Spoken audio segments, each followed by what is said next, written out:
नमस्कार मु सत्यनारायण बेहेरा आपण मानकु SN Behera Odia YouTube channel को स्वागत करुच्ची। प्रिय दर्शक बंधु यही चैनल रे आपण मैंने पुराणर सिक्रेट तथ्य उपर जानवा पाइबे। तेणुक यही चैनल को जदि आपण मैंने नुआ देखुं ताले सब्सक्राइब करने भूलु ना और ऑल नोटिफिकेशन को ऑन करूँ जहाद्वारा मुझे जो वीडियो अपलोड करी तार सर्वप्रथम सूचना आपण पाखे पहुँचे। प्रिय दर्शक बंधु चलतु एक गुरुत्वपूर्ण विषय उपर आलोचना करवा। मृत्यु प्राप्ति लक्षण क्यों क्यों लक्षण देखादेले आपण जानवे जे मृत्यु निश्चय हेब। थरे माता पार्वती और प्रभु शिव कैलाश पर्वतर एक मनोरम स्थान में बसी यही समय माता पार्वती हाथ जोड़ी कहले, हे नाथ दयाकोरी ए तुम दासीटारे कहतु किपरि भ्रमण करुच्ची कालचक्र, प्राणी माने किपरि यह जानीपारे, जानीपारे सीना तार प्रतिकार करेंगे, नहेले निश्चय मृत्यु मुखरे पड़े। जी तुम्बको पूजा करे तार अकाल मृत्यु हुए ना बोली शास्त्र रे प्रमाण अच्छी। तेणु प्राणी मानकर हित पाई पचारुची प्राणनाथ मोठारे प्रसन्न होई कहतु मृत्युर लक्षण। यह शुणी हस हस मुहरे प्रभु शंकर कहले, आलो प्राण सही यह अत्यंत गुप्त कथा, तुमे प्राणी मानकर हित पाई पचारुथिबारु कहूची एबे मृत्युर लक्षण।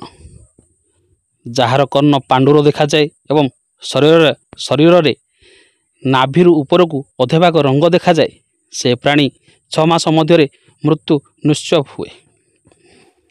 जार चक्षु कर्ण जीभ ए चारि अंग जड़परी हो जाए, कौन सी काम करे नहीं, एहीपरि प्राणी 6 मास मध्य मृत्यु मुखरे पड़े। जार चक्षु अग्नि सूर्य इंद्रकर कौन सी तेज देखा जाए नहीं, चारिआडे अंधकार देखा जाए, एहीपरि व्यक्ति 6 मास मध्य मृत्यु मुखरे पड़े।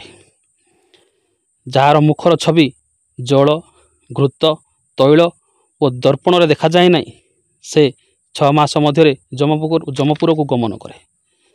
जार निज मुंडर छाई निजे देखिपारे नहीं, छाई रे देखा जाए नहीं, से 1 मास मध्य मृत्यु मुखरे पड़े।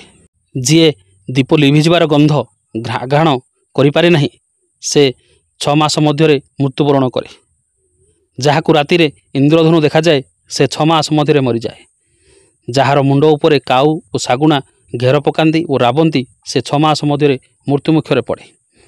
प्रिय दर्शक बंधु एथिला मृत्यु आसवा पूर्वर प्राणी मानकर पखरे कौन लक्षण देखा जाए से विषय किछि कथा यह शिवपुराण रे लिखा अच्छी, से किसी कहली। एथिरे जदि मोर त्रुटि रहिला ताले क्षमा करिवे।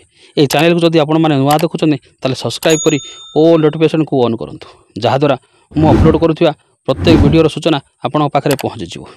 ए वीडियो गोटे लाइक करंतु और निज सांगसाथी मध्य शेयर करंतु। शेष पर्यंत देखिथिबारु धन्यवाद।